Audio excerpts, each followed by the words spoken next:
শুরুতে দেখে নেব আজকের সংবাদ শিরোনাম। মমতা ঘনিষ্ঠরা তার কতটা ভালো চান সন্দেহ আছে।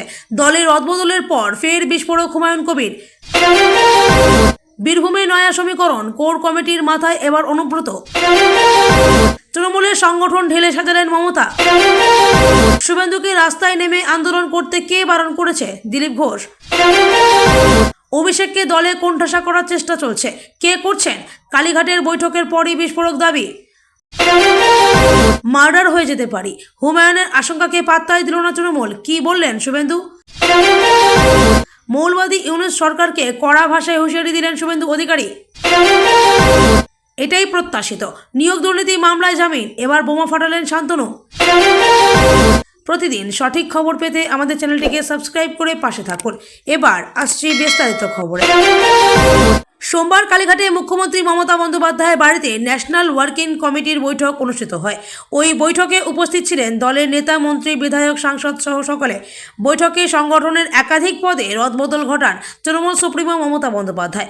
কর্মসমিতির বৈঠক শেষে সাংবাদিকদের মুখোমুখি হয়ে রাজ্যের মন্ত্রী চন্দ্রিমা ভট্টাচার্য জানান, বিমান বন্দ্যোপাধ্যায়, মানস ভূঁইয়া, কল্যাণ বন্দ্যোপাধ্যায় ও মালা রায় এবং জাভেদ খান নতুন জাতীয় কর্মসমিতির সদস্য নির্বাচিত হয়েছেন। পার্লামেন্ট শৃঙ্খলা রক্ষা কমিটিতে অন্তর্ভুক্ত হয়েছে সুদীপ বন্দ্যোপাধ্যায়, ডেরেক ও ব্রায়েন, কাকলি ঘোষ দস্তিদার, কল্যাণ বন্দ্যোপাধ্যায়, নাদিমুল হক।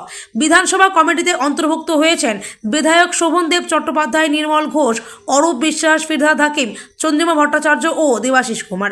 তৃণমূল কংগ্রেসের মুখপাত্র যারা হবেন সেটার কোঅর্ডিনেটর করবেন অরূপ বিশ্বাস। দিল্লিতে সর্বভারতীয় তৃণমূল কংগ্রেসের হয়ে যারা বলবেন সেই মুখপাত্ররা হলেন অভিষেক বন্দ্যোপাধ্যায়, কাকলি ঘোষ দস্তিদার, ডেরেক ও ব্রায়েন, সাগরিকা ঘোষ, কীর্তি আজাদ, সুস্মিতা দেব। দলের হয়ে অর্থনৈতিক বিষয়ে বক্তব্য পেশ করতে পারবেন অমিত মিত্র, চন্দ্রিমা ভট্টাচার্য।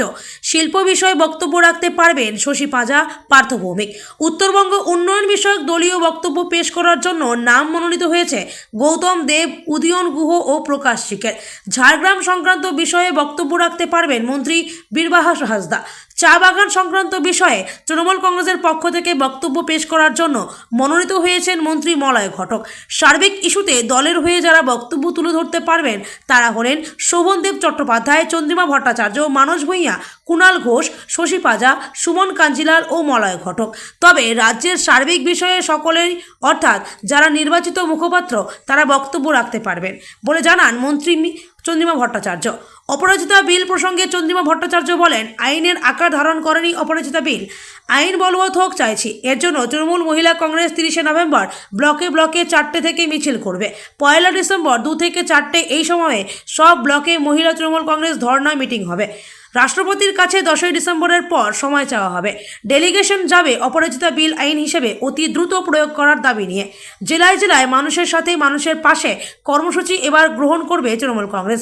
মূল্যবৃদ্ধি, সারের মূল্যবৃদ্ধি, আবাসের টাকা, 100 দিনের কাজের বকেয়া টাকা দেওয়ার দাবি তোলার পাশাপাশি বেকারত্ব নিয়ে আলোচনার দাবিতে তৃণমূল কংগ্রেস সরব হবে পার্লামেন্টে।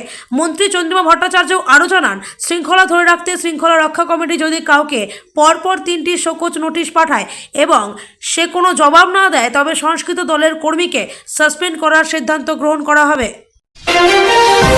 রাজ্য বিজেপির পরবর্তী সভাপতি কে, এই নিয়ে শোরগোলের মধ্যেই এবার শুভেন্দু অধিকারীর দুর্গে বসে তাকেই বেঁধলেন দিলীপ ঘোষ। সোমবার পূর্ব মেদিনীপুরের এগরায় দলের সদস্য সংগ্রহ অভিযানে যোগদান করে সাংবাদিকদের প্রশ্নের উত্তরে তিনি বলেন, কে কাকে রাস্তায় নেমে আন্দোলন করতে বারণ করেছে। এদিন দিলীপবাবুকে এক সাংবাদিক প্রশ্ন করেন। শুভেন্দু অধিকারী বলছেন, সংগঠনকে চাঙ্গা করতে গেলে রাস্তায় নেমে আন্দোলন করতে হবে, কি বলবেন? প্রতিক্রিয়ায় দিলীপ ঘোষ বলেন, কে না বলছে কাকে? আন্দোলন চলবে, সংগঠন চলবে, সদস্যপদ সংগ্রহ চলবে, সব কিছু পার্টি একসঙ্গে করতেই থাকবে।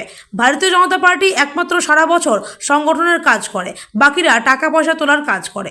তৃণমূলের কর্মসমিতির বৈঠক নিয়ে দিলীপ ঘোষ বলেন, ওটা একটা কোম্পানি, কোম্পানির মালিকের হাতেই রাজ থাকবে, আর উনি ঠিক করবেন কোন কর্মচারী কোথায় যাবে। এই নিয়ে কোনো প্রশ্ন উঠতে পারে না, এটাই আছে, এটাই থাকবে, যতদিন দল থাকবে এরকমই থাকবে। সম্প্রতি শুভেন্দু অধিকারীকে রাজ্য বিজেপি সভাপতি করার দাবিতে মুখ খুলেছেন দলের একাধিক নেতা। তাদের মধ্যে যেমন রয়েছেন প্রবীণ তথাগত রায়, তেমনই রয়েছেন নবীন অগ্নিমিত্রা পাল। সবারই বক্তব্য, তৃণমূলের বিরুদ্ধে সাফল্য পেতে হলে লড়াকু মানসিকতার নেতৃত্ব প্রয়োজন। হুমায়ুন বলেন, মমতার ঘনিষ্ঠরা আর কতটা ভালো চান সন্দেহ আছে, কিন্তু মমতা যাদের দায়িত্ব দিয়েছেন তাদের কি ভূমিকা? মুর্শিদাবাদে দায়িত্ব দেওয়া হয়েছে ফিরহাদ হাকিমকে, উনি কবার মিটিং করেছেন? ভরতপুরের তৃণমূল বিধায়কের কথায় মুর্শিদাবাদ একটা বড় জেলা, এখানে 3 জন সাংসদ 20 জন বিধায়ক আছেন। বিগত 3.5 বছরে রাজনৈতিকভাবে যে জেলা দেখছেন, জেলার বিধায়কদের সঙ্গে কতদিন মিটিং করেছেন? কতদিন অভাব অভিযোগের কথা শুনেছেন? কোন সমস্যার কথা শুনেছেন? বেলডাঙ্গায় গন্ডগোল হলো, ববি হাকিম সেখানে কখন হস্তক্ষেপ করলেন? বিপদে পড়া মানুষের পাশে দাঁড়িয়েছেন, কতদিন খোঁজ নিয়েছেন? হুমায়ুন বলেন, আমাদেরকেই সব কিছু ফেস করতে হয়। একই সঙ্গে তিনি মনে করেন তৃণমূল সুপ্রিমো মমতা বন্দ্যোপাধ্যায় যারা ভুল বোঝাতে চাইছেন, যারা ঘেরাটোপে রাখতে চাইছে, তারা ভবিষ্যতে জবাব পাবেন। সাম্প্রতিক অতীতে নিয়োগ দুর্নীতি মামলায় একাধিক অভিযুক্ত জামিন পেয়েছেন। মঙ্গলবার এই মামলার অন্যতম অভিযুক্ত শান্তনু বন্দ্যোপাধ্যায়কে জামিন দিয়েছে কলকাতা হাইকোর্ট। বেশ কয়েকটি শর্ত বেঁধে দিয়ে তার জামিন মঞ্জুর করেছে উচ্চ আদালতের বিচারপতি শুভ্রা ঘোষ। এরপরেই মুখ খুললেন তিনি। নিয়োগ দুর্নীতি মামলায় জামিন পাওয়ার পর কি বললেন শান্তনু? গত বছর 10ই মার্চ নিয়োগ দুর্নীতি মামলায় ইডির হাতে গ্রেপ্তার হয়েছিলেন হুগলির তৃণমূল নেতা শান্তনু। মঙ্গলবার 10 লক্ষ টাকার বন্ডে তার জামিন মঞ্জুর করে উচ্চ আদালত। সেই সঙ্গে বিচারপতি শুভ্রা ঘোষ জানান, এখনই বাইরে যেতে পারবেন না শান্তনু, জমা রাখতে হবে তার পাসপোর্ট। পাশাপাশি হাইকোর্টের নির্দেশ, ইডি আদালতের এলাকার মধ্যে থাকতে হবে তাকে। আজ ব্যাংশাল আদালতে নিয়ে আসা হয় নিয়োগ দুর্নীতি মামলার এই অভিযুক্তকে। জামিনের পর আবার প্রাথমিক মামলায় ট্যাগ করা নিয়ে প্রশ্ন করা হয় শান্তনুকে। জবাবে তিনি শুধু বলেন, এটাই প্রত্যাশিত ছিল। এদিকে ইডির মামলায় জামিন পেলেও আজই বিশেষ সিবিআই আদালতে শান্তনুকে হাজির করানো হয়, কারণ গতকাল হুগলির এই বহিষ্কৃত তৃণমূল কংগ্রেস নেতা এবং কালীঘাটের কাকু ওরফে সুজয় কৃষ্ণ ভদ্রকে আদালতে হাজির করানোর জন্য আর্জি জানিয়েছিলেন সিবিআই। সেই আবেদন মঞ্জুর করে আদালত। তদন্তের স্বার্থে আজ এই দুজনকে হেফাজতে নেওয়ার আবেদন জানাতে পারে কেন্দ্রীয় তদন্তকারী সংস্থা। উল্লেখ্য, নিয়োগ দুর্নীতি কাণ্ডের অন্যতম অভিযুক্ত তাপস মণ্ডলের সূত্র ধরে উঠে এসেছিল কুন্তল ঘোষ শান্তনু বন্দ্যোপাধ্যায়ের নাম। শান্তনুর বাড়িতে তল্লাশি চালানোর পর ইডি আধিকারিকরা প্রাথমিকের চাকরি প্রার্থীদের একটি তালিকা উদ্ধার করে। কেন্দ্রীয় এজেন্সির তরফ থেকে চার্জশিটে দাবি করা হয়, চাকরি পাইয়ে দেওয়ার নাম করে 26 জন প্রার্থীর থেকে 1,39,00,000 টাকা পেয়েছিলেন এই বহিষ্কৃত তৃণমূল যুবনেতা। পরবর্তীতে নানার নামে অ্যাকাউন্ট খুলে সেই কালো টাকা সাদা করার চেষ্টা করা হয় বলেও অভিযোগ ওঠে।